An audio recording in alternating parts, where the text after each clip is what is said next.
सूरारस खान और तुलसी के चंदन में राम कृष्ण चर्चा की अनोखी पहचान है।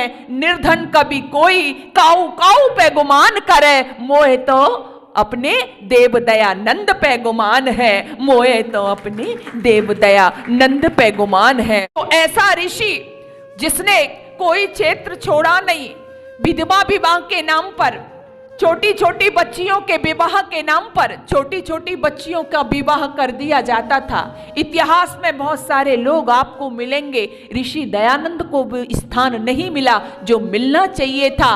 आगे अभी बहन जी भी कह रही थी ना, आगे कुछ और ही चेहरे आ गए, जिसने वास्तविक काम किया हमारे इतिहास में उसको जगह नहीं मिली। लेकिन छोटी छोटी बेटियों को जब विवाह कर दिया जाता था, ऋषि दयानंद ने बताया कि छोटी बच्चियों के यानी बाल विवाह, छोटे बच्चों के विवाह करने का क्या नुकसान है, और उन्होंने इसका विरोध किया।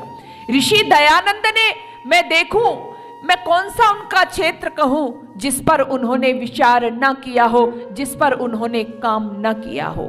ऋषि दयानंद के विषय में मैं तो बस यही कहूंगी, पुष्प की पराग में जो भृंग की उमंग आज, चंद्र पे चकोर बार बार बलिदान है, दीप ही पतंगा को जो लक्ष्य है महान, एक दीन के हृदय में प्रभु वंदना की तान है। सूरारस खान और तुलसी के चंदन में राम कृष्ण चर्चा की अनोखी पहचान है।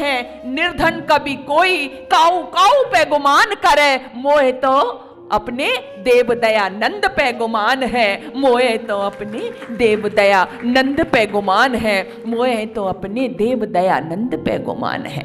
ऋषि दयानंद की कहाँ तक मैं बखान करूं, उनके ऋण को नहीं उतारा जा सकता। लेकिन कई बार तो मुझे वेदना तब होती है जब मैं बात करती हूं तो ऋषि दयानंद का नाम तक माताएं बहनें नहीं जानती, जो हमारे लिए जहर के प्याले पी गया, जो हमारे लिए अनेक कष्ट सह करके गया।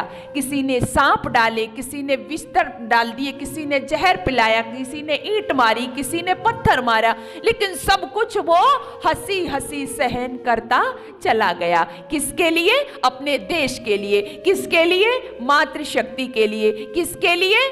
कि हमारी जो आगे आने वाली संतति है उसका भला हो, उसका कल्याण हो। तो मैं बार बार इस बात को भी कहा करती हूं कि हमको कृतज्ञ नहीं कृतज्ञ बनना है। तो आपने इस दिशा में ये प्रयास किया है, इसके लिए आप बहुत ही, आपका धन्यवाद है, आप साधुवाद की पात्र हो।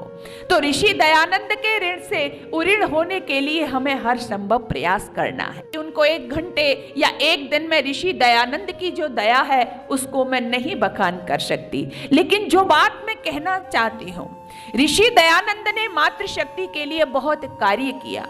ऋषि दयानंद ने जो कार्य किया उनकी बदौलत ही मुझे लगता है कि शायद ही आज कोई ऐसा क्षेत्र हो जहां हमारी मातृशक्ति कार्य न कर रही हो, अपना योगदान न दे रही हो।